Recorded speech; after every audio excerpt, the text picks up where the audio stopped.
फिर दीपावली आ रही है, फिर से भरा हुआ सिलेंडर इन परिवारों को प्राप्त होगा। मेरे भाइयों,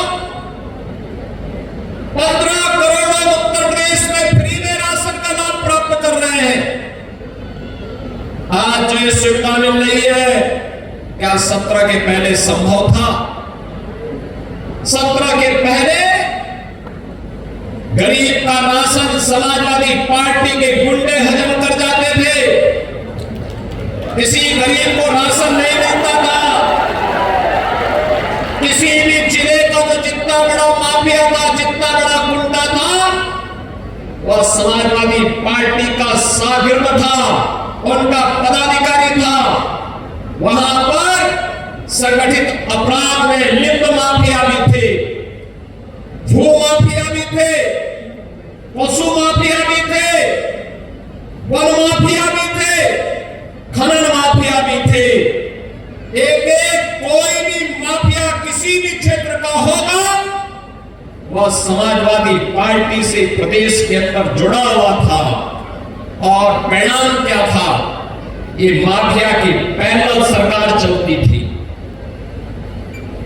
बबुआ अपने घर के बाहर नहीं निकलता था। बबुआ 12 बजे सो के उठता था और प्रदेश की जनता पिसती थी। माफिया समानांतर सरकार चला करके अराजकता, गुंडागर्दी का एक और तांडव करते थे।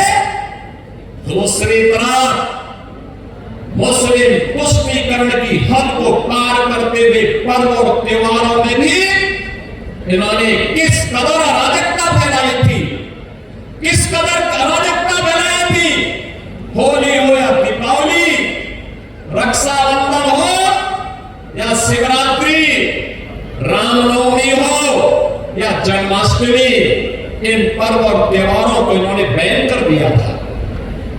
यहां तक कि जन्माष्टमी के आयोजन को थाना, पुलिस लाइन और जेलों में इन्होंने रोक लगा दी थी। कहा जन्माष्टमी में भजन मत गाओ, थानों में नहीं होने चाहिए।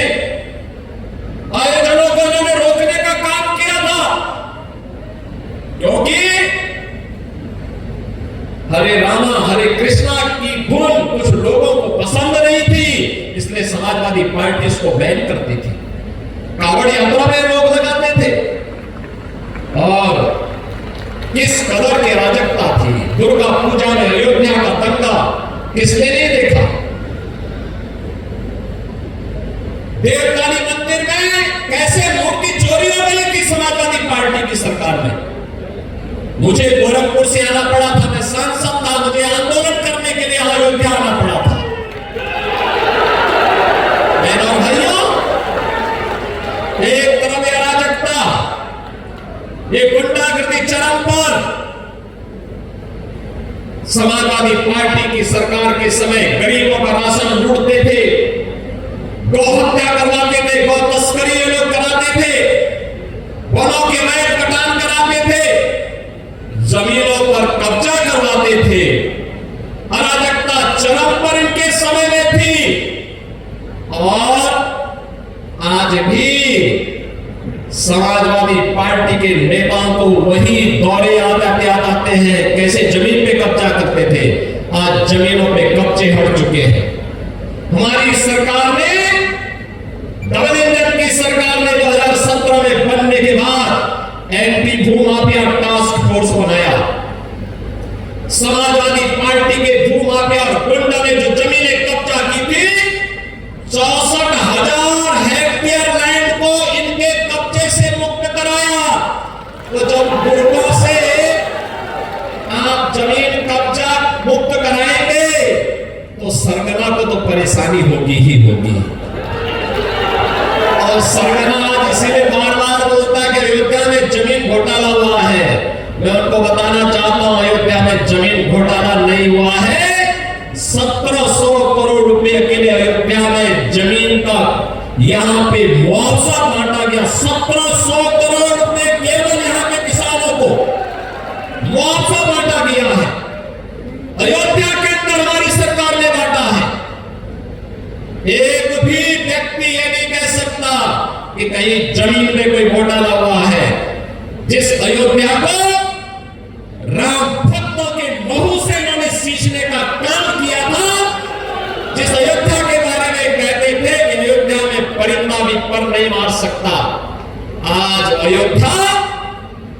आपने देखा होगा 22 जनवरी से लेकर के अब तक 3 करोड़ से अधिक श्रद्धालु अयोध्या धाम में भगवान राम लला के दर्शन कर चुके हैं। बहनों और भाइयों, अयोध्या का दीपोत्सव, अयोध्या के मंदिरों में, अयोध्या के घाटों में जब दीप चलते हैं तो परेशानी 2 लोगों को होती है, एक सपा मुखिया को और दूसरा पाकिस्तान को। इन्हीं 2 लोगों को परेशानी होती है, क्योंकि इन्हें मालूम है कि अयोध्या में चलने वाला एक दीप अयोध्या ही नहीं प्रदेश और देश को तो रोशन करेगा, लेकिन जो मानवता के लिए कैंसर बन चुका है पाकिस्तान, इसका नेस्तनाबूद भी करने की सामर्थ्य रखता है। लेकिन परेशानी पाकिस्तान भारत का दुश्मन है, उसको तो होती है, लेकिन अपनी हिंदू विरोधी मानसिकता के लिए जाने वाली समाजवादी पार्टी को भी परेशानी होने लगती है, क्योंकि अंधेरे में रहने के व्यस्त है, डकैती डालते हैं तो अंधेरा इनको चाहिए, इसलिए इन्होंने सर्वत्र यही काम किया है। आज अयोध्या दुनिया की सुंदरतम नगरी बन रही है, तो अयोध्या के दीपोत्सव से जिनको परेशानी होती थी उनको तो परेशानी होगी कि अयोध्या कैसे सुंदर हो गई है,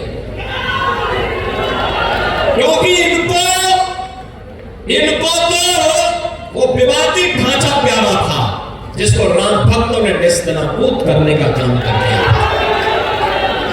राम भक्तों पर गोली चलाते थे, राम भक्तों के खून से जिनके हाथ सने हुए हो, अयोध्या की चर्चा जब वे करते हैं तो बड़ा आश्चर्य होता है, हमें ताज्जुब होता है, लोग हंसते हैं।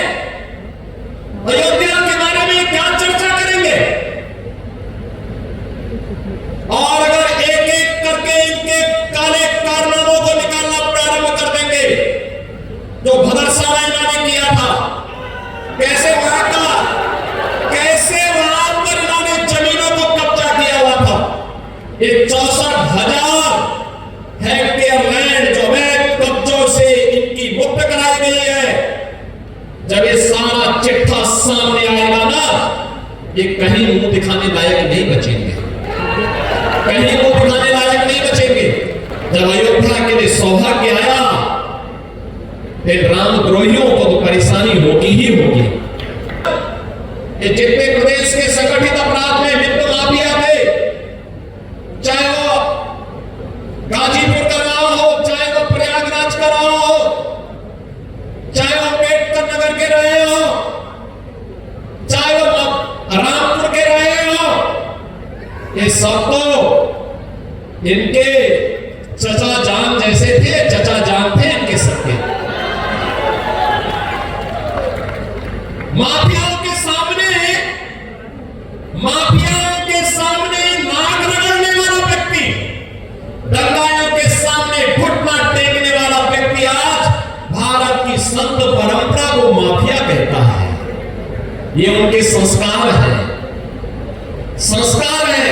और इसीलिए मैंने कहा ना, जैसे लगता है औरंगजेब की आत्मा इन लोगों के अंदर घुस गई है और फिर से इनको हिंदू विरोधी आचरण के लिए उनको फिर से प्रोत्साहित कर रही है।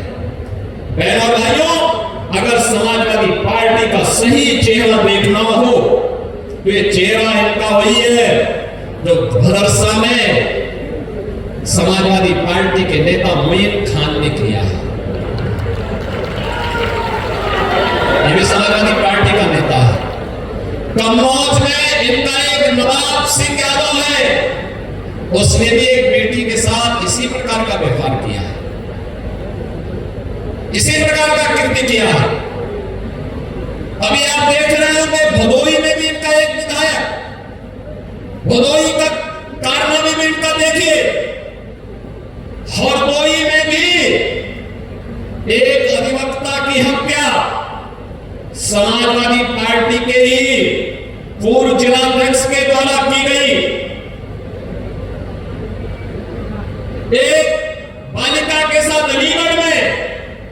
मऊ के अंदर भी इनका एक नेता इस प्रकार की दरिंदगी में शामिल पाया गया और इनका एक विधायक पूर्व बन चुका है।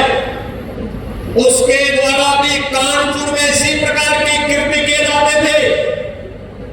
ये लोग गरीबों की जमीनों पर कब्जा करते हैं, अराजकता फैलाते हैं, देशद्रोही तत्वों को अपने राजनीतिक स्वार्थ के लिए प्रश्रय देते हैं, अराजकता फैलाते हैं। और इसीलिए मैं कह सकता हूं बहनों और भाइयों कि जैसे कुत्ते की पूंछ सीधी नहीं हो सकती, वैसे ही ये समाजवादी पार्टी के दरिंदे जो बेटियों की सुरक्षा के साथ खिलवाड़ कर रहे हैं, ये कभी ठीक नहीं हो सकते। इनके लिए कानून के दायरे में ला करके इन पे शिकंजा कसना पड़ेगा और हमारी सरकार वही काम कर रही है इनके साथ में।